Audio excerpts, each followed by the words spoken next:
வணக்கம் நண்பா. TRP latest செய்திகள். அரசு பள்ளிகளில் 20,000 ஆசிரியர் காலிப்பணியிடங்கள் முதல்வருக்கு கோரிக்கை.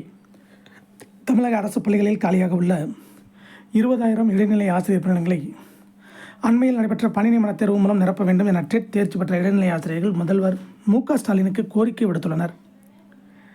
அரசு பள்ளிகளில் இடைநிலை ஆசிரியர் பணிக்கு டெட் தேர்வு தாள் 1 தேர்ச்சி அவசியம். ஆசிரியர் தேர்வு வாரியம் நடத்திய டெட் தகுதி தேர்வில் 68,000க்கும் மேற்பட்டோர் தேர்ச்சி பெற்றுள்ளனர்.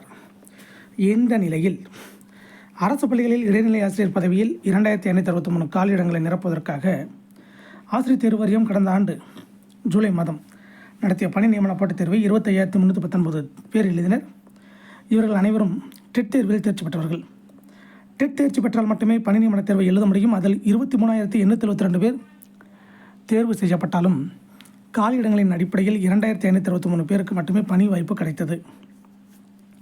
இந்த நிலையில் கடந்த 12 ஆண்டு காலமாக இடைநிலை ஆசிரியர் நியமனம் நடைபெறாததால் அரசு பள்ளிகளில் 20,000 பணியிடங்கள் காலியாக இருப்பதாகவும் அந்த இடங்களை அண்மையில் நடத்தப்பட்ட பணி நியமன தேர்வு மூலம் நிரப்ப வேண்டும் என்றும் ஆசிரியர்கள் முதல்வர் மு.க.ஸ்டாலினுக்கு கோரிக்கை வைத்துள்ளனர். இதுகுறித்து தமிழ்நாடு இடைநிலை ஆசிரியர் நியமன தேர்வுகள் கூட்டமைப்பின் தலைமை நிர்வாகி சௌமியா சுரேஷ் செய்தியாளரிடம் சனிக்கிழமை கூறியது. அரசு தொடக்க பள்ளிகளில் இடைநிலை ஆசிரியர் நியமனம் நடந்து 12 ஆண்டுகள் ஆகிவிட்டன. காலியிடங்கள் அதிகம் இருந்தும் மிக குறைந்த ஆசிரியர்களே நியமிக்கப்படுகின்றனர்.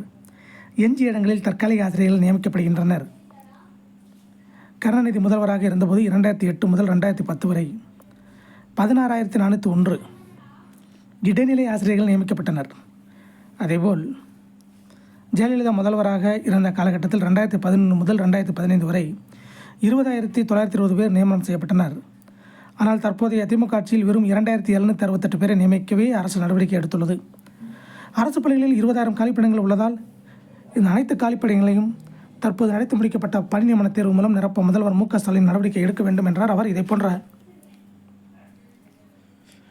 டிஆர்பி டெட் செய்திகளை தெரிந்து கொள்ள நம்ம சேனல் சப்ஸ்கிரைப் பண்ணுங்கள், ஷேர் பண்ணுங்கள், லைக் பண்ணுங்கள் நண்பா. நன்றி, வணக்கம்.